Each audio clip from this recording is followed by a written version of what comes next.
Es el año 479 a.C. Una playa cerca de Salamina. La flota persa se ha ido, quemada y dispersada. Grecia ganó. Eso es lo que los poetas te dirán. Eso es lo que tallarán en mármol durante los próximos 2000 años.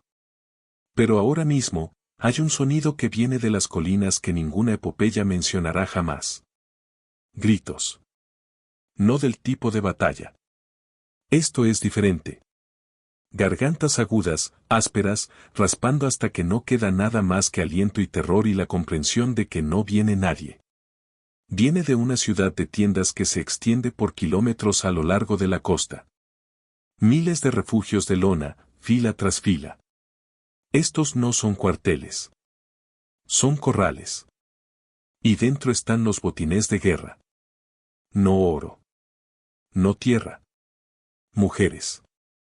Hijas de Atenas, Corinto, Tebas, Megara. Niñas que vieron morir a sus padres. Madres que escondieron a sus hijos en cisternas y pozos, rezando para que se asfixiaran en silencio en lugar de ser encontrados. Mujeres que creían que lo peor era ver arder sus ciudades. Se equivocaban. Porque siguen vivas. Y lo que Jerjes y sus comandantes les hicieron sistemáticamente en los meses siguientes no fue piedad. Ni siquiera fue simple crueldad. Fue algo que nuestros libros de historia prefieren llamar esclavitud. Pero no fue así. Lo que les sucedió a estas mujeres, documentado en tablillas administrativas persas, registrado en testimonios griegos, rastreado en huesos encontrados en fosas comunes cerca de Sardes, fue sistemático, calculado. Diseñado no solo para castigar a Grecia, sino para borrarla de raíz. No creerás lo que soportaron mientras el resto del mundo celebraba la victoria griega. La tragedia de las hijas de ellas no puede entenderse sin comprender primero el mecanismo que las destruyó. Jerjes no era solo un rey. Era la encarnación viviente de un imperio que se extendía desde el Indo hasta el Egeo. Un imperio que no conquistó solo mediante la fuerza bruta, sino mediante un sistema tan eficiente que funcionaba como un segundo gobierno. Se llamaba el sistema del harén. Pero esa palabra no describe lo que realmente era. No se trataba de placer, lujo ni cojines de seda. Se trataba de control. De tomar a las hijas de tus enemigos y convertirlas en símbolos de sumisión. De engendrar la siguiente generación de administradores mestizos que debían lealtad a Persia, no a las tierras de donde provenían sus madres. Cuando Jerjes invadió Grecia en el 480 a.C., trajo 500.000 de hombres. Soldados, sí. Pero también trajo algo más. Esclavistas, escribas, funcionarios cuyo trabajo no era luchar. Era catalogar cada ciudad que caía, cada isla que se rendía, cada aldea que resistía y ardía. Lo documentaron todo. ¿Quién vivió? ¿Quién murió? Y, lo más importante, a quién podían llevarse. Las niñas eran la prioridad. No porque los persas fueran excepcionalmente crueles, sino porque Jerjes entendía algo que la mayoría de los conquistadores desconocían. No se derrota a un pueblo simplemente matando a sus hombres. Se los derrota tomando a sus hijas y asegurándose de que la siguiente generación crezca hablando su idioma, adorando a sus dioses, olvidando que sus madres alguna vez tuvieron otro hogar. Lo que sucedió después te hará cuestionar todo lo que sabes sobre la guerra antigua. Para cuando el ejército persa se retiró tras Salamina y Platea, más de 40.000 mujeres y niños griegos habían sido absorbidos por la red administrativa persa. 40.000. La mayoría fueron enviados al este, a Sardes, Susa y Persépolis. Algunos fueron asignados a haciendas como mano de obra doméstica. Otros, especialmente los jóvenes, las hermosas, las hijas de familias nobles, fueron llevados al sistema del harén real. No para lo que piensas. Para la integración. La playa de Falero, justo al sur de Atenas. Verano del 479 a.C. El ejército persa se prepara para la retirada, pero no con las manos vacías. Los civiles griegos, los que no huyeron a tiempo, los demasiado viejos, Los demasiado jóvenes o los demasiado testarudos para correr, están siendo procesados. Esa es la palabra que usaban los persas. Procesados. Como grano, como madera, como carga. Hay un hombre supervisando la operación. Su nombre es Artabaces, un general persa cuyo nombre aparece en Heródoto y en los sellos administrativos encontrados en las ruinas de Persépolis. No está viendo la batalla. Él observa la cosecha. Así lo llamaban en persa. La recolección de la cosecha. Primero separan a las mujeres y luego las clasifican por edad. Las niñas menores de 12 años son enviadas a un grupo.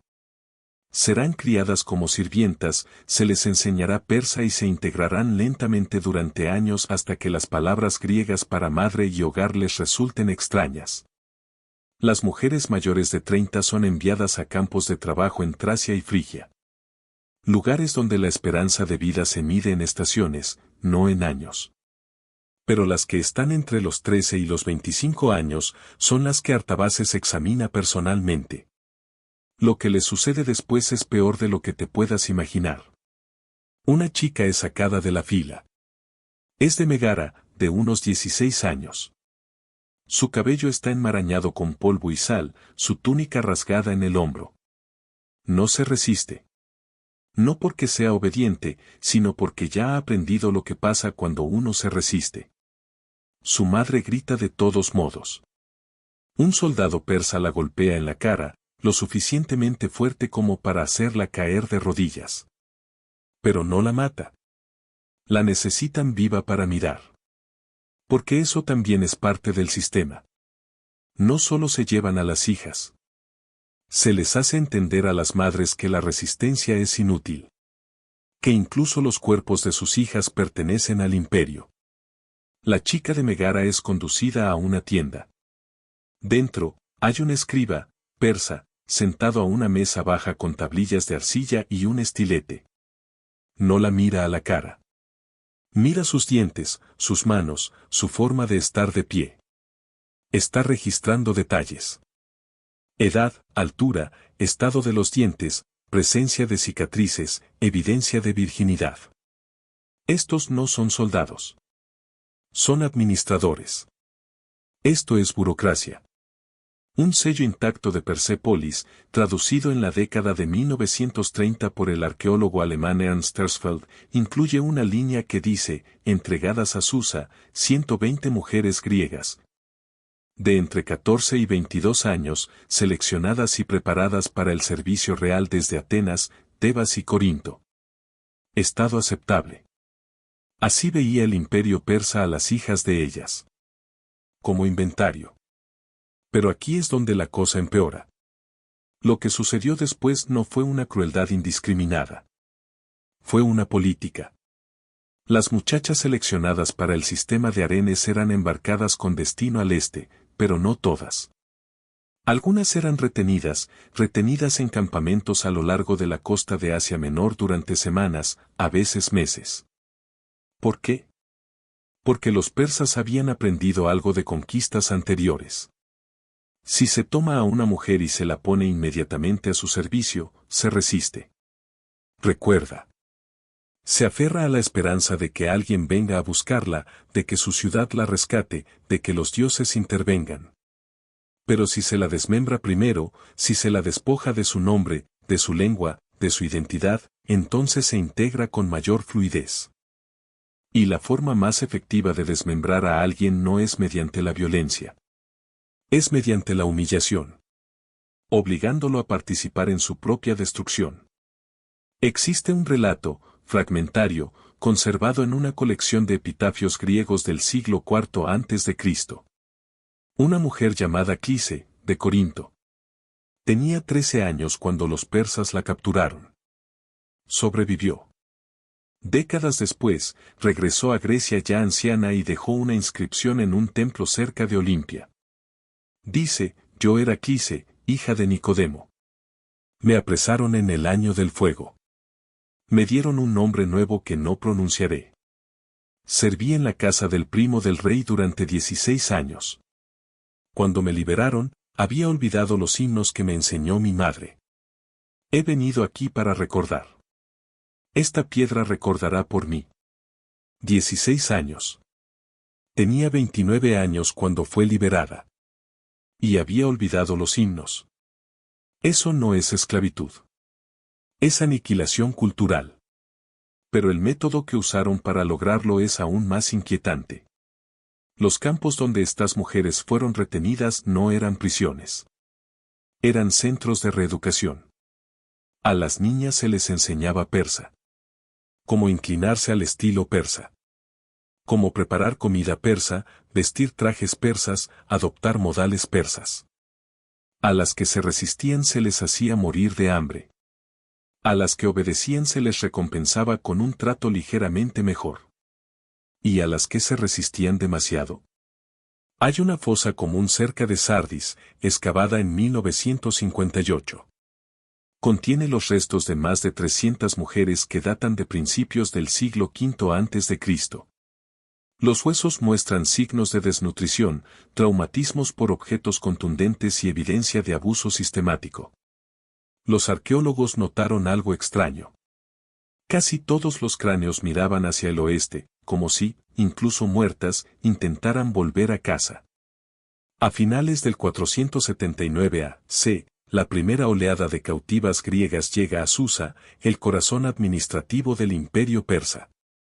La ciudad es vasta, resplandeciente, imposiblemente ajena a una niña de un pueblo griego.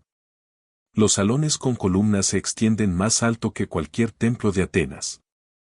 Los jardines florecen con flores que no tienen nombres griegos. El aire huele a incienso, cardamomo y algo dulce que no logra identificar. Y en el centro de todo se encuentra el complejo palaciego donde reside el harén real. Aquí es donde el mito se encuentra con el horror. La palabra harén evoca imágenes de Hollywood. Velos, incienso, lujo. Pero el harén real de Persia no era un burdel. Era una institución política.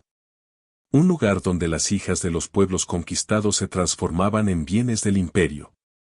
Así funcionaba, y es más calculado de lo que crees.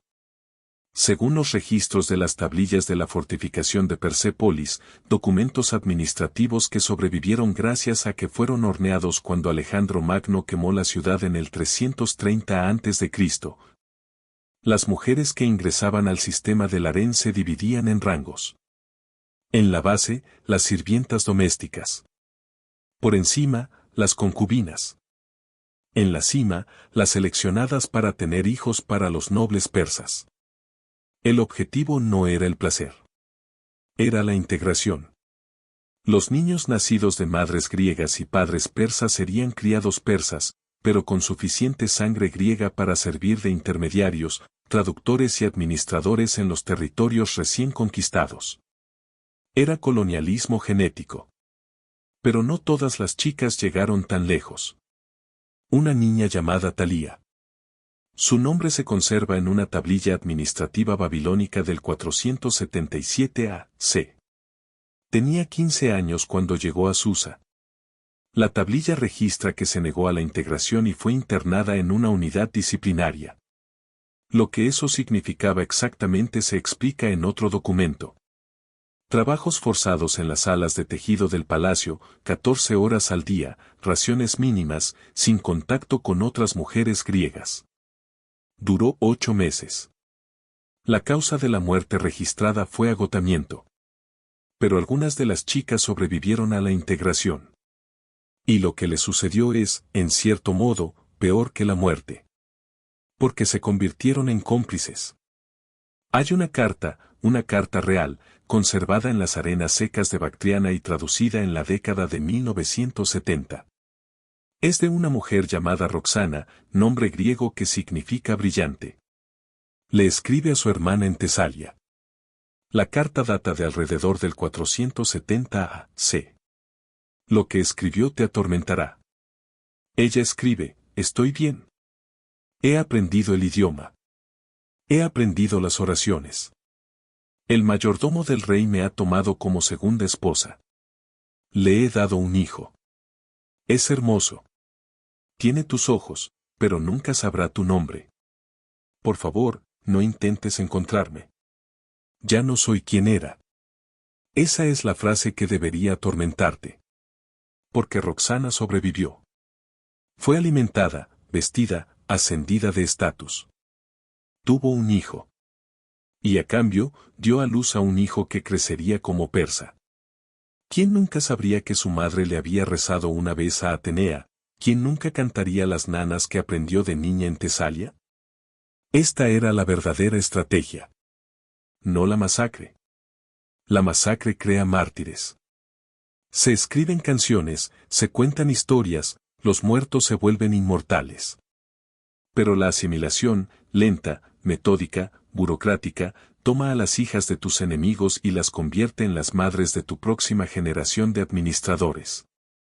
Y funcionó.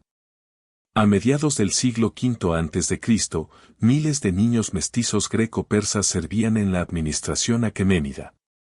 Algunos se convirtieron en escribas, otros en soldados, algunos gobernaban los mismos territorios que sus madres habían llamado hogar. Jerjes no solo invadió Grecia. Intentó absorberla. No todos se quedaron en Persia. Algunos, muy pocos, pero algunos regresaron.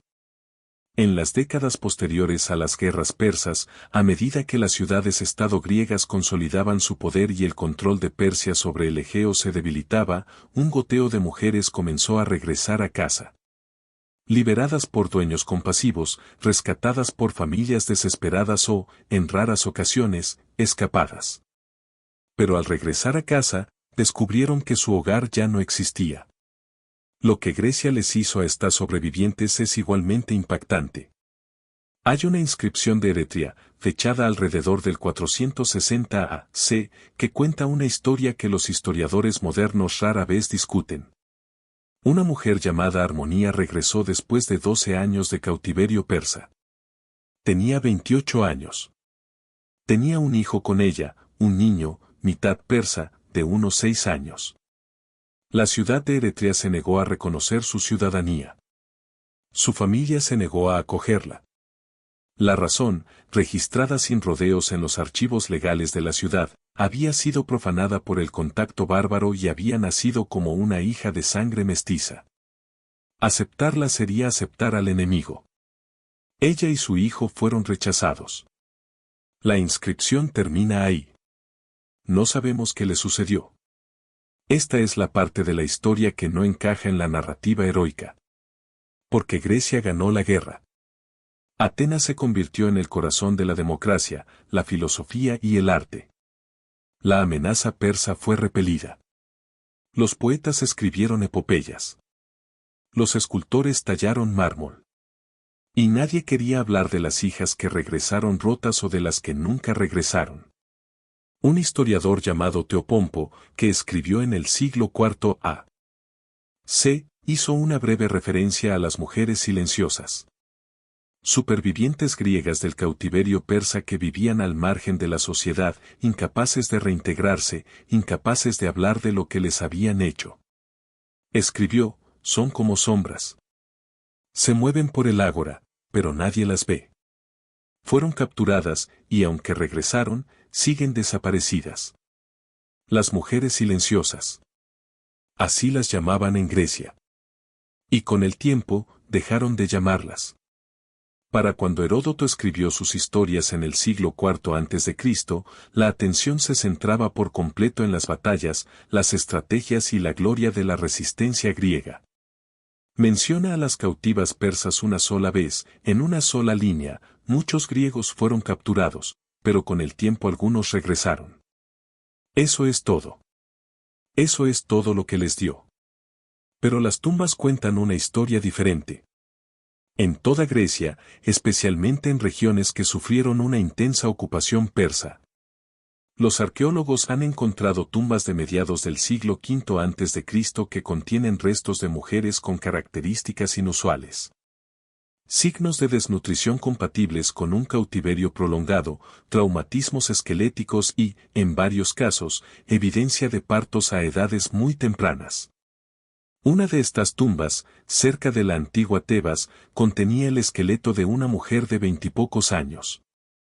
Junto a ella, una pequeña tablilla de arcilla con una inscripción en griego decía: no soy hija de nadie.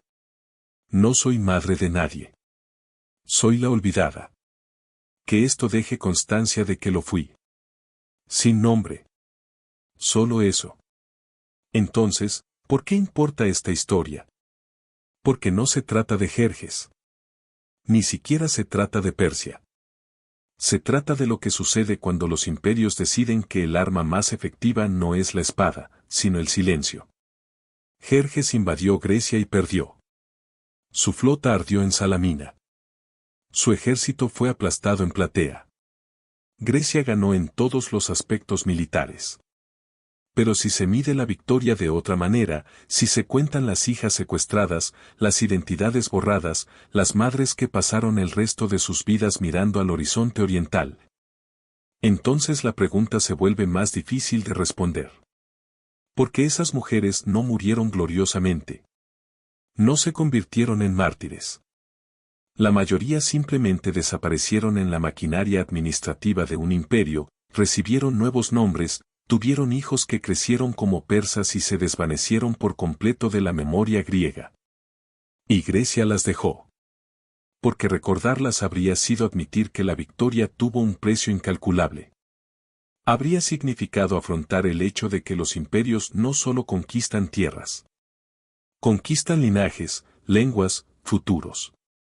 El filósofo Plutarco, escribiendo siglos después, dijo algo que me atormenta: recordamos las batallas. Nombramos a los generales.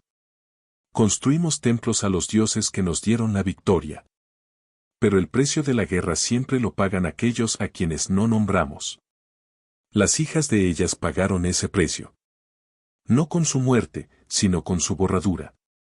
Y aquí está la parte que debería aterrorizarlos. Esta estrategia funcionó. En 2 generaciones, los descendientes mestizos de los cautivos griegos servían en las cortes persas, gobernaban territorios persas y hablaban persa con fluidez. La supresión cultural que Jerjes inició no terminó con su muerte. Se extendió durante décadas, silenciosa y burocráticamente, hasta que la línea entre conquistador y conquistado se desdibujó hasta quedar irreconocible. Eso es lo que sucede cuando no se cuentan las historias de las mujeres que quedaron atrás. No desaparecen simplemente de la historia. Desaparecen de la existencia. Pero no del todo.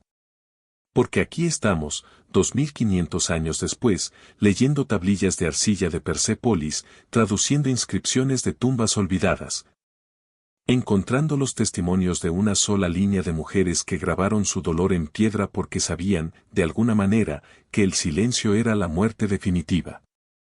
Y mientras sigamos leyendo, traduciendo, negándonos a que el tiempo se trague sus voces, seguirán aquí.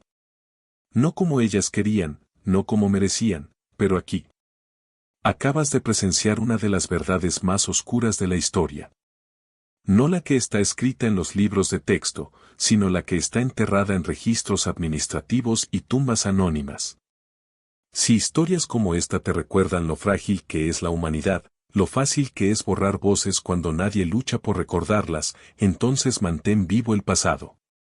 Porque algunas voces merecen ser escuchadas, incluso si fueron silenciadas hace 2500 años.